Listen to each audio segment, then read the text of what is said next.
Look at the events you've written down. Is it real to you that the conclusion you reached, "I'm stupid," is a valid interpretation of those events? Can you agree that virtually any child at that age and in those situations would have reached a similar conclusion? Now we're going to play the possibilities game. Well, imagine that 4 friends of yours are visiting you and looking at a videotape of the events you just wrote down. Your interpretation of those events when you were a child was, "I'm stupid." That is one valid interpretation of your teacher's behavior and comments. That interpretation wasn't wrong, but there are other reasonable interpretations of the same childhood events that you didn't think of as a child. So let's ask each of your friends for another alternative interpretation. Can you see that one friend might well say, "You might not have known as much as some of the other kids in your class, but that doesn't mean you're a stupid human being"? Couldn't this interpretation explain those events in your childhood just as well as your interpretation, that I'm stupid? Here's what your second friend says. Your teachers had unreasonable expectations. That's why you couldn't live up to them. After all, if their expectations were appropriate, you probably would have met them, wouldn't you? Doesn't this interpretation also explain those events in your childhood just as well as your interpretation, that I'm stupid? Here's a third possible interpretation of your childhood events that one of your friends suggests. Different people learn in different ways. Some people learn by listening, some by reading, some by doing. Your teachers just weren't teaching you in your learning style. If they had done what they should have done, you would have done much better in school. Doesn't this interpretation also explain those events in your childhood just as well as your interpretation, that I'm stupid? Your childhood interactions with your teachers could have had lots of meanings. Here's one your fourth friend suggests. Your teacher's reaction to you had nothing to do with you being stupid. Their reaction was a function of their own beliefs and their lack of teaching ability. They were unable to engage you and explain things so you could learn. That was their problem, not yours. Couldn't any one of these interpretations explain your childhood experiences in school just as well as your interpretation, I'm stupid? Of course they can. So is it real to you that a belief you've lived with almost your entire life, something you thought was a fact, is not a fact, isn't the truth at all? It's only a truth, merely one interpretation of many possible interpretations of earlier events, right? Please continue to interact totally with this program in order for it to work, and that includes answering my questions out loud, even if your answer is only yes or no. So let me repeat the question. Do you get that I'm stupid is not a fact? It's not the truth, but just a truth? Merely one interpretation of many possible interpretations of earlier childhood events? I'll bet you do now. With a little help from me and your friends, you can see that your teacher's negative comments, or your low grades, could have at least 4 different reasonable interpretations or meanings. Do you remember what you wrote down a few minutes ago as the source of your belief, I'm stupid? Look at the text box below on your screen. Right now, imagine seeing what you saw then and hearing what you heard then. Now take a few moments and really imagine the events of your childhood that led you to forming the belief, I'm stupid. Didn't it seem when you were a child as if you could actually see I'm stupid in those early events with your teachers? It did, didn't it? You may have the sense that you didn't see the belief, you felt it. Once you formed the belief, I'm stupid, you probably did feel it.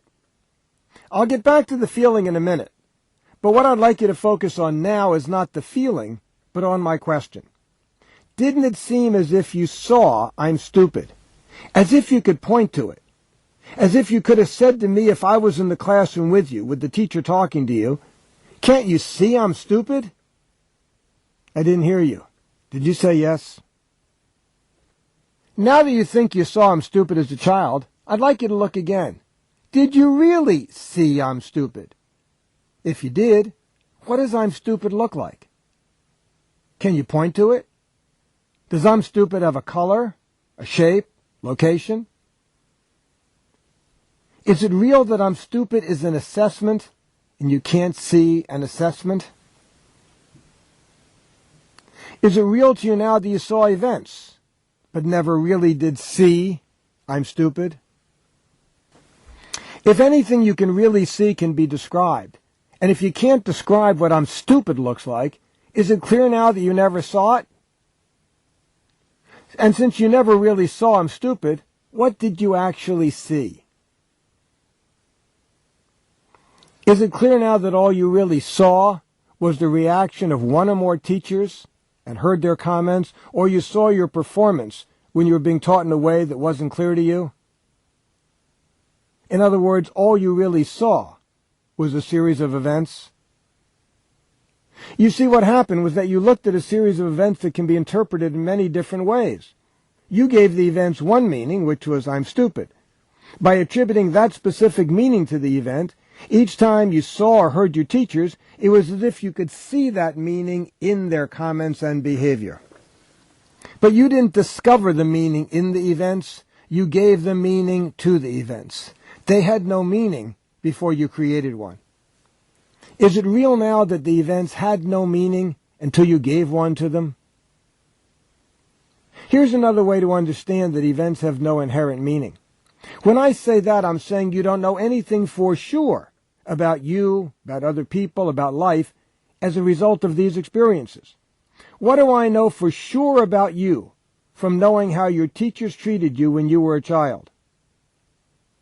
Is it clear that I wouldn't know anything? And if I don't know anything, you don't either. All you know for sure is what actually happened. Your teachers made negative comments, and perhaps you didn't get very good grades in school. And finally, if you never saw I'm stupid out there in the world, where's it been all these years? Did I hear you say that I'm stupid has only ever existed in your mind? That you never did see it out there in the world?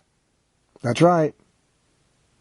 Now, if the belief is more real to you as a feeling than as a concept, here's another way to look at it.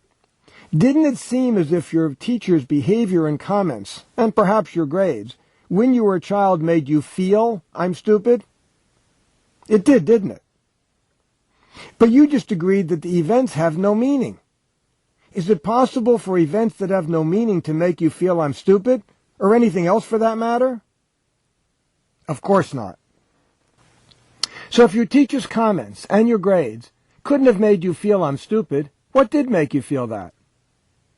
By now I think you know the answer to that question. That's right.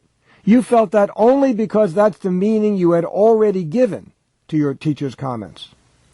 Let me help you make this real. Imagine that I had been there when you were a little child, and had shown you the alternative interpretations for your teacher's comments. And after that conversation you concluded, my teachers just aren't teaching me in my learning style. If they had, I would have done much better. Here's what I'd like you to do now. Take a moment and really imagine being a child, and your teachers make negative comments about your ability or your grades. As you imagine the events, apply this different interpretation to their behavior. Notice how it feels to be a child who's thinking, my teachers just weren't teaching me in my learning style. If they had, I would have done much better. You can use the pause button below to pause the video while you make this childhood scenario more real for yourself. When you're done imagining, press the play button. As you imagine this scene, does it still feel like your teacher's words and actions are making you feel I'm stupid? Probably not. And if you didn't feel I'm stupid then, would you feel it now? Again, the answer is no. So your teacher's comments or grades never caused you to feel I'm stupid. That feeling came from your interpretation of their comments or grades. And since your feelings were not caused by events in reality, they were only the result of a meaning you made up to explain the events, is it real that the feelings you had when your teacher said negative things to you didn't tell you anything at all about whether or not you're stupid? They didn't, did they? Okay, now take a deep breath, let it out slowly, and then say out loud, I'm stupid. Is it the truth? Does it still feel like the truth? Your answer is very important here. Unless the belief is 100% gone and the words don't feel true at all, you probably still have the belief. Remember, holding a belief is like being pregnant. You either is or you ain't. There's no sort of. If the belief is still there, it probably still seems like you saw it. Once it no longer seems as if you saw him stupid in those early events, the belief will be gone. So please click the repeat button to repeat that step of the process. If the belief is gone, please click continue.